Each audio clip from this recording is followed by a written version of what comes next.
সর্বশেষ যে কাজটা কথাটা বলেছিলেন সেটা ছিল কি? নামাজ।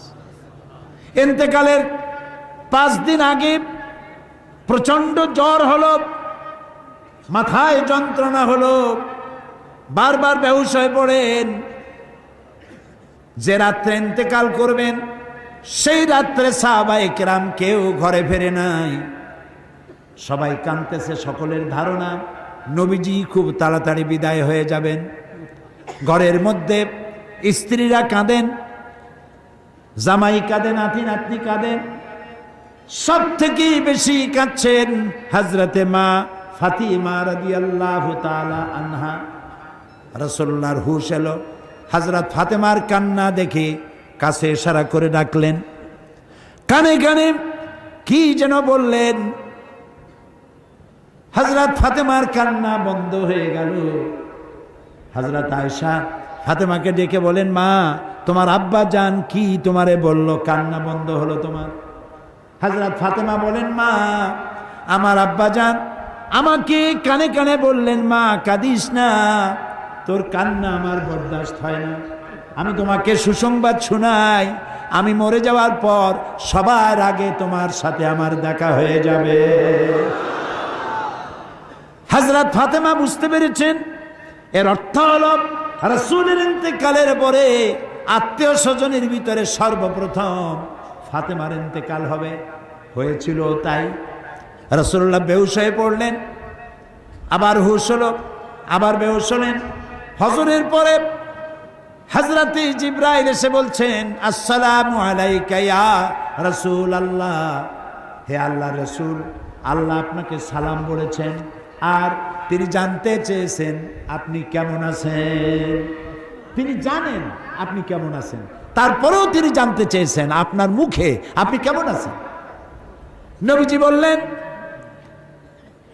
আমি বড়ই কষ্টের ভিতরে আছি, অসুস্থ আছি। হযরতে জিবরাইল বলছেন, ইয়া রাসূলুল্লাহ, একজন নতুন ফেরেশতা এসেছে আজ আমার সাথে, যে ফেরেশতা কোনো মানুষের কাছে আসার জন্য অনুমতি কোনোদিন চায় নাই আর কোনোদিন চাবেও না, শুধু আপনার অনুমতি চায় আপনার কাছে আসার জন্য। সে ফেরেশতার নাম মালাকুল মউত।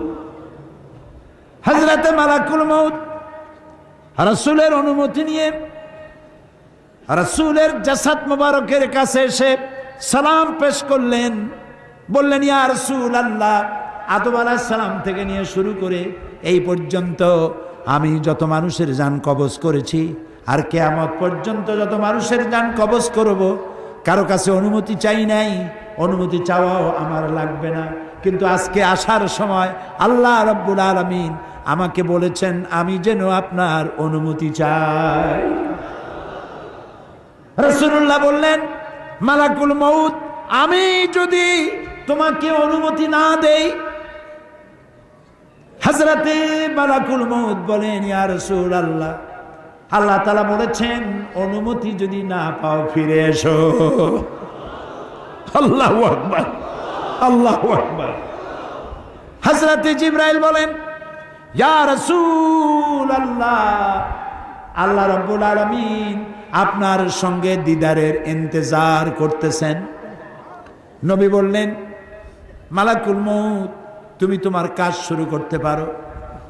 মালাকুল মউত যখন জান কবজ করতে যাবে, রাসূলুল্লাহ বললেন, আয়েশা একটু কাছে আসো। ওই যে সোনা ছিল কয়েক টুকরা, সোনাগুলোর খবর কি?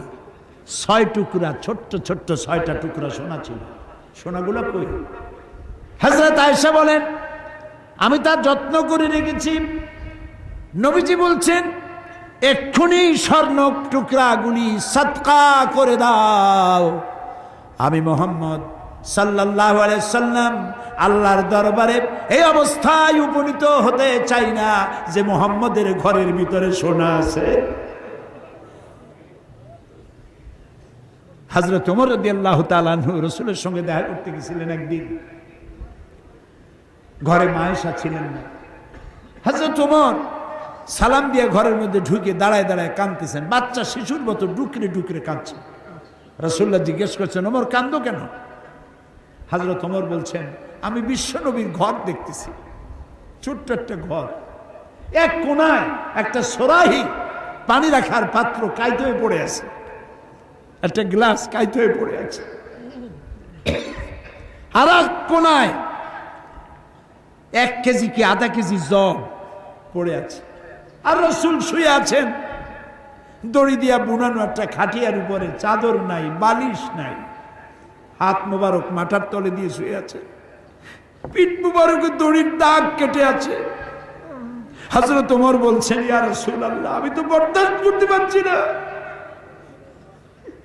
বিশ্বনবী, তার পিঠে দড়ির দাগ, পানির পাত্র কাইট হয়ে পড়ে আছে, খাট নাই, বালিশ নাই, আপনি আমাকে অনুমতি দেন, আমি আপনার জন্য একটা তোষক বানাই নিয়ে আসি। রাসূলুল্লাহ বললেন, ওমর, আমি তো দুনিয়ায় শান্তি করতে আসি নাই। আমি যদি ওহদ পাহাড়কে বলি, ওহদ আমার জন্য সোনায় পরিণত হয়ে যা, ওহদ পাহাড়টাই সোনা হয়ে যাবে। শান্তি করতে আসি নাই। নবীজি বললেন, আয়েশারে সোনাগুলি বিতরণ করে দাও, সাদকা করে দাও। মালাকুল মউতকে বললেন, তুমি তোমার কাম সারো। জান কবর শুরু হয়ে গেল।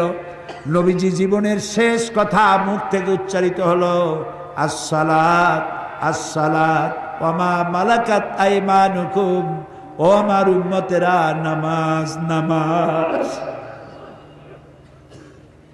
ইন্তেকালের সময় মেয়ের কথা বললেন না, নাতির কথা বললেন না, জামাইয়ের কথা বললেন না, উম্মতকে স্মরণ করালেন, ও আমার উম্মতেরা, নামাজ ছেড়ে দিও না।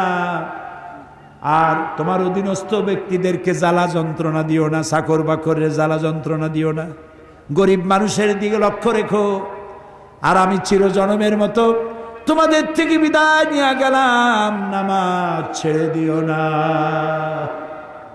কিয়ামতের দিন ওই রাসূল যদি আমাদেরকে উম্মত বলে পরিচয় না দেন, জান্নাতে যাওয়ার উপায় নাই।